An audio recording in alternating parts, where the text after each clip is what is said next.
Les goldfish, mignons, oranges et souvent heureux de vous voir, du moins pour certains. Pourtant, les gens en achètent pour beaucoup aujourd'hui. Pourquoi ? Aujourd'hui, nous allons voir comment Goldfish est devenue la marque de biscuits apéritifs à la croissance la plus rapide aux États-Unis. Avant de commencer, abonnez-vous à la chaîne Weird History Food et laissez un commentaire sur les histoires d'origine de snacks que vous souhaitez entendre. Il est temps d'aller à la pêche. En 1937, Margaret Rudkin avait un problème. Son fils Mark souffrait d'asthme et de graves allergies, que les médecins attribuaient alors à la consommation d'aliments transformés et de conservateurs. C'était peut-être une allergie au gluten, faisant de Mark le premier hipster du monde. Il aurait aussi pu créer sa propre cire à moustache. Quoi qu'il en soit, Mark ne pouvait pas manger de produits de boulangerie industrielle. Margie a donc commencé à lui faire du pain avec du blé complet, du miel et d'autres ingrédients classiques. Après plusieurs essais ratés, elle a réussi un pain que Mark a jugé digne d'être mangé. Les médecins de Mark ont été si impressionnés qu'ils l'ont recommandé à d'autres patients. Ce succès lui a donné la confiance nécessaire pour aller voir les magasins du coin et les convaincre de vendre son pain fait maison. Mais cela s'est avéré plus difficile qu'elle ne le pensait. Pas le pain, la persuasion. Pourquoi ? À cause du prix. À l'époque, un pain ordinaire se vendait 10 centimes, alors que le pain de Margaret était scandaleusement vendu à 25 centimes. Pendant ce temps, son mari était courtier à Wall Street et emmenait son pain santé spécial au travail avec lui. On sait tous que les gars de la finance adorent un bon pain. Il l'apportait également dans des magasins spécialisés de la ville qui ont commencé à le vendre comme Marguerite le souhaitait. Avant même de s'en rendre compte, elle est devenue une maman entrepreneuse, ouvrant sa première usine en 1940 et créant Pepperidge Farm. En 1961, Rudkin a vendu Pepperidge Farm à Campbell's. Et dans le cadre de cette vente, elle a reçu pour 28,2 millions de dollars d'actions Campbell's et un siège au conseil d'administration. Ce qui est remarquable, car il lui était alors interdit d'ouvrir un compte sans la signature d'un homme. Peut-être pour cela qu'elle privilégiait les actions à l'argent liquide. Quoi qu'il en soit, en 1962 riche, grâce à l'argent du pain et de la soupe, Margie a fait comme Clark Griswold et est partie en vacances en Europe. Elle s'est arrêtée en Suisse où elle a goûté une collation populaire, le Goldfischli, variante d'une collation européenne plus ancienne appelée Zwieback. Et si vous vous demandez ce que c'est, veuillez monter dans notre DeLorean pour que nous puissions vous ramener dans le passé, au temps du Zwieback, afin de le découvrir. L'histoire du Zwieback commence en Prusse en 1618. C'est à ce moment-là que la guerre de 30 ans a débuté. Comme chacun sait, rien ne stimule autant les innovations culinaires qu'une violence religieuse atroce. Pour faire court, la guerre opposait les protestants aux catholiques, l'un de leurs nombreux affrontements. Cette fois, tout commence plus théâtralement. Des nobles protestants jettent 2 catholiques et leurs secrétaires par la fenêtre lors de la 3e défenestration de Prague, posant la question « Quels étaient les 2 autres ?» Quoi qu'il en soit, la guerre de 30 ans a, de façon surprenante, duré 30 ans, et le pire dans tout cela fut la famine. Les armées de l'époque se nourrissaient en volant les paysans. Mais quand ceux-ci n'ont plus rien, que mangent les soldats ? Voici Albrecht von Wallenstein, un général catholique superstar qui aurait inventé un nouveau type de pain pour nourrir ses mercenaires. Le pain de von Wallenstein, connu sous le nom de Zwieback, était plus facile à transporter et moins friable. L'histoire lui attribue sa création. Mais soyons honnêtes. Albrecht, en plus d'avoir un nom très stylé, était riche et a sans doute pris le mérite du travail d'un autre. Le Zwieback, pour mémoire, est un pain levé à base d'œufs, qui est ensuite tranché et recuit jusqu'à devenir dur et croquant, comme les toasts Melba ou les biscottis. En fait, chose surprenante, le nom Zwieback vient du fait qu'il est cuit 2 fois et non du bruit qu'une personne fait en s'étouffant avec une bouchée de pain super sec. Quel rapport avec les poissons rouges ? On y arrive. Mais d'abord, il faut que tu remontes dans la DeLorean pour retourner vers le futur, relativement parlant. En 1910, Oscar Robert Camley, boulanger de métier, a ouvert une boulangerie commerciale et une biscuiterie dans une petite ville de Suisse. Il a nommé son entreprise Camley car il aimait donner son nom aux choses. Plus tard, il a appelé son fils Oscar J. Camley pour entretenir cette passion. Finalement, Oscar J a repris l'entreprise de son père, s'est marié, puis a eu un fils qu'il a appelé, attention, Oscar A. Camley. Parce que pourquoi faire simple ?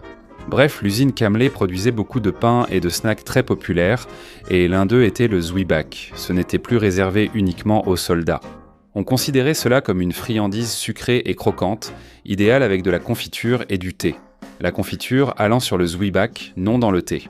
Il était aussi courant de déguster du zwieback avec 1 ou 2 boissons alcoolisées, et il avait des usages pratiques. Par exemple, comme il était très dur, on donnait du zwieback aux bébés qui faisaient leurs dents.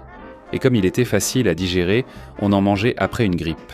Avançons jusqu'en 1958 et Oscar J menait sa douce vie de fils à papa. Sans le savoir, il allait vivre un moment exceptionnel.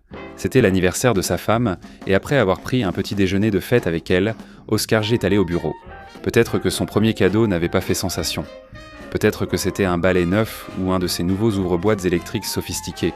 Peut-être que madame était fâchée qu'il travaille le jour de son anniversaire, ou simplement qu'il l'aimait beaucoup. Quelle qu'en soit la raison, il cherchait dans son bureau un cadeau pour sa femme en ce jour spécial. Sa femme d'ailleurs était poisson, un signe symbolisé par 2 poissons nageant dans des directions opposées. Et pour une raison quelconque, l'astrologie occupait l'esprit d'Oscar J ce jour-là. Il a dessiné un poisson heureux, pensant que ce serait un indice pour rendre sa femme heureuse. Il aimait tellement son dessin qu'il a demandé à ses assistants d'en faire un moule. Au dîner, il avait offert à sa femme un bouquet de petits poissons zwieback. Apparemment séduite, il décida ensuite d'en produire pour le marché. Il les a appelés Goldfishly, ce qui est une bonne chose car d'après ce que nous savons de cette famille, il aurait presque certainement voulu les appeler poissons Oscar Camley. Goldfishly est vite devenu populaire. Les gens, hier comme aujourd'hui, aiment les aliments imitant autre chose que de la nourriture. Donc en un sens, ils étaient les nuggets de dinosaures de leur époque. Et cela nous ramène à Margie, qui a goûté les Goldfishly pendant ses vacances en Europe et les a adorés. Elle appréciait aussi qu'ils soient sans danger pour son fils, alors déjà adulte. Néanmoins, fidèle à son esprit capitaliste, elle a immédiatement acheté la licence de la marque, de la forme et de la recette. Quant à Oscar, l'accord ne l'a pas empêché de fabriquer les Goldfishly. Donc à ce stade, l'évolution des Goldfish s'est divisée en 2 espèces. Le biscuit Goldfishly européen a continué à être une gourmandise pour adultes à déguster avec un apéritif et il est toujours disponible aujourd'hui, tandis que l'aventure des crackers Goldfish américains ne faisait que commencer. Les crackers Goldfish sont arrivés sur les étagères américaines en 1963 et ils étaient disponibles en 5 saveurs. Légèrement salé, ou ce qui allait devenir la version originale, était la version de base et avait le goût d'un cracker salé. Il y avait aussi fromage, barbecue, pizza et fumée. Ce qui n'était pas étrange car à l'époque, il était encore normal de fumer des cigarettes dans la cuisine. Ce n'est que 3 ans plus tard que ce qui est devenu la saveur la plus populaire a été introduit, le cheddar. Laissez la place à l'original sans saveur. Aujourd'hui, quand la plupart des gens pensent au Goldfish, ils pensent au cheddar. Après ça, les crackers Goldfish ont décollé. Ils ont été emmenés lors de la première mission de Discovery après la catastrophe de Challenger. Et dans les années 1970 et 1980, la célèbre critique gastronomique Julia Child servait même un bol de Goldfish lors de son repas de Thanksgiving, comme amuse-gueule pour accompagner un martini. Une grande partie de ce succès vient du marketing. Au début de l'histoire des Goldfish, l'entreprise a décidé de cibler les enfants. Ainsi, une mascotte, Fan, a été introduite. C'était un Goldfish souriant à l'avenir si radieux qu'il portait des lunettes de soleil. Il ornait le paquet avec son slogan « Le snack qui vous sourit en retour ». Pas génial, mais on a déjà vu pire. Les enfants aimaient The Fin car ils ont adopté les Goldfish avec enthousiasme.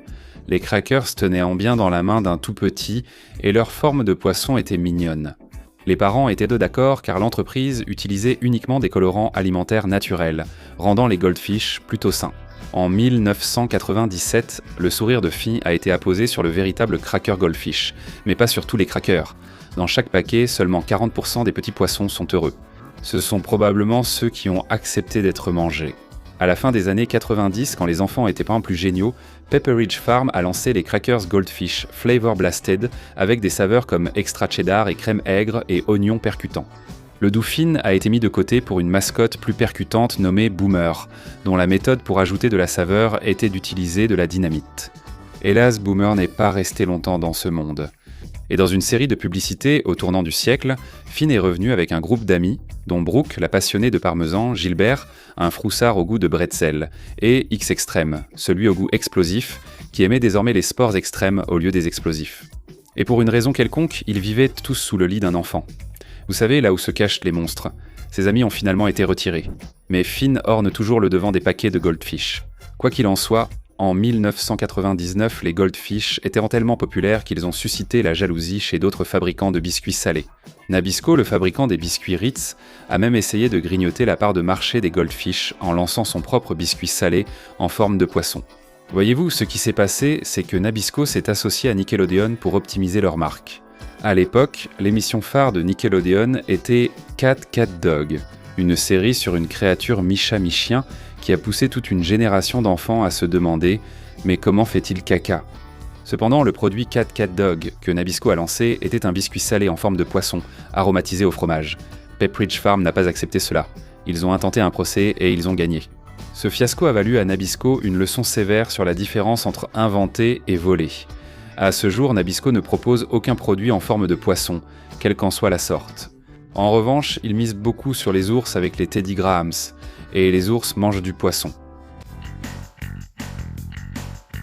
En 2020, au début de la pandémie, les dirigeants de Pepperidge Farms, peinant à désactiver le filtre chat sur Zoom, ont compris que le vrai souci avec les enfants, c'est qu'ils grandissent. En grandissant, ils ne veulent pas plus ressembler à des bébés mangeant des goldfish. Les dirigeants ont donc décidé que les petites goldfish devaient eux aussi se mettre en mode adulte. Dans ce but, ils ont commencé à introduire des saveurs pour les gens qui perdent des impôts, comme le parmesan. Des saveurs pour les régimes médicaux comme bretzel aux céréales complètes et pour les papas tristes et divorcés comme Flavor Blasted passe au niveau supérieur, version nacho. Et en 2022, ils ont lancé les Megabytes en cheddar fort et cheddar jalapeno, probablement parce que les adultes ont de plus grandes bouches à remplir. Après ça, une collaboration avec Frank's Red Hot a offert au monde des goldfish épicés, parce que les adultes aiment les choses épicées, même s'ils doivent le payer plus tard. Ensuite, il y a eu les Goldfish Savor Old Bay. Oui, les Goldfish ont fait un crossover avec un mélange d'épices destiné aux vrais fruits de mer. Et pourquoi pas ? Même si la saveur ne plaisait pas aux adultes, l'ironie, elle, le ferait sûrement. Quoi qu'il en soit, en 2024, ils ont temporairement changé le nom des Crackers Goldfish en Chilean Sea Bass Crackers, ce qui, oui, sonne plus adulte, mais n'a pas vraiment de sens. Les poissons rouges ne sont pas destinés à être mangés. Ce sont surtout des animaux de compagnie gagnés à la fête foraine, dont la perte est pleurée lors de funérailles dans les toilettes. Comment le bar chilien s'intègre ici reste un mystère. Si vous avez manqué les Crackers bar chilien, c'est parce qu'ils n'étaient disponibles qu'en ligne. En magasin, le nom était resté le même parce que, pour une raison quelconque, ce coup de pub a reçu très peu, vous savez, de publicité. Bien sûr, viser les adultes ne voulait pas dire qu'ils allèrent abandonner le public des enfants. Alors ils ont fait des collaborations de marque avec The Mandalorian, Toy Story et Mickey Mouse. Les enfants aimaient grignoter leurs préférés, même s'ils ressemblaient soudain à un Stormtrooper. Difficile à dire, ils sont très boursouflés.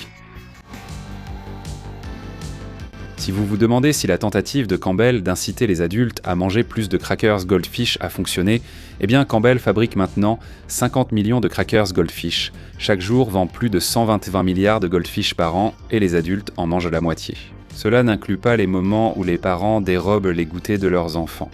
Parmi les 5 saveurs originales, barbecue et pizza ont été retravaillées. Fumée, eh bien, il vaut probablement mieux qu'elle soit disparue. Mais l'originale, elle est toujours disponible dans tous les magasins. Il en existe aussi maintenant 20 variétés différentes.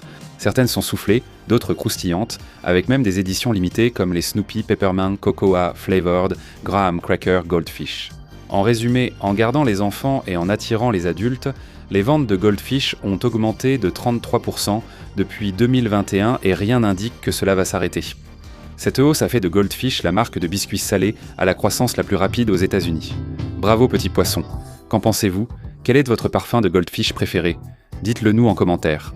Profitez-en pour découvrir d'autres vidéos de Weird History Food.